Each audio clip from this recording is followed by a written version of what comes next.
Dr. Wagner, can you tell us exactly what sea ice is and what's new about it this year? Sea ice is the ice that forms on the ocean in the winter months. And the image you're looking at right here is a picture of the top of the planet. Not a model, not a simulation, not an artist's impression, but this is actual data from a satellite showing us the sea ice cover on the Arctic Ocean. And what's really important to us is we're trying to understand is how that sea ice changes over the course of the year and how much it melts back. And what we're looking at is just the changes over the last 6 months here. Well, can you tell us why sea ice is important? The reason that sea ice is important is that it's kind of one of the main controls on weather over the whole planet. The Arctic Ocean actually functions as kind of like a mirrored hat up on the surface of the Earth.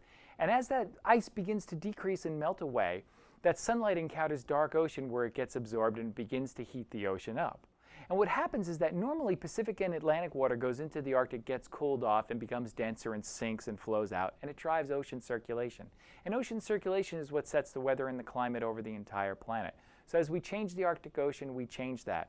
But we also change the Arctic itself quite a bit. You've probably heard about some of the polar bears. As the ice decreases, they're getting taken further away from their food.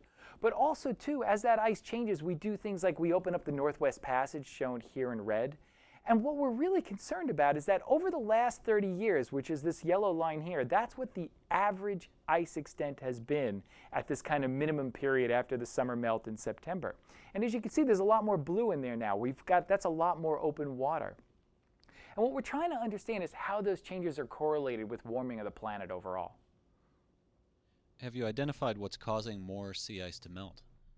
We think that it's most likely associated with warming of the planet. And the reason for that is that if you look at how the planet warms, what's happened is that even just over the last couple of decades, you can see that the temperate zones warm up, but the poles warm up faster than the whole rest of the planet. And it looks like the Arctic just in the last decade has probably formed by about 1 to 4 degrees. What is NASA doing in particular to better understand the polar changes and their impacts?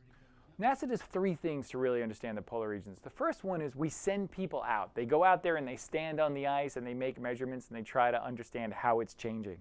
The other thing, though, is we use a whole range of aircraft to understand the ice. We've got everything from old spy planes to even things like a DC-8, which you may have flown on, which have all special holes cut in, and this unbelievable array of instruments that can measure the surface of the ice. We also have things like radars that can penetrate the ice and map the bed underneath it. But probably the most important and unique thing we do is study the ice with satellites. And we need to use satellites because these polar ice sheets are so vast, you need a satellite to get the coverage. And next month we're going to launch the next polar orbiting weather satellite called NPP.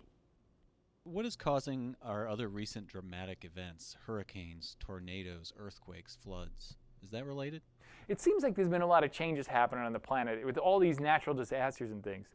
In terms of like earthquakes and volcanoes, there's no evidence that there's any more of those now than there ever been. But there's more people now. We live in more hazardous areas along coasts and fertile valleys around volcanoes and things. But the changes that are happening with weather, we're still trying to work those out. In general, though, the changes we're seeing are probably consistent with the warming planet. But that's kind of the edge of the research that we're working on. Where can viewers go to find more information? The best place to go is www.nasa.gov. You can also go to ice.nasa.gov.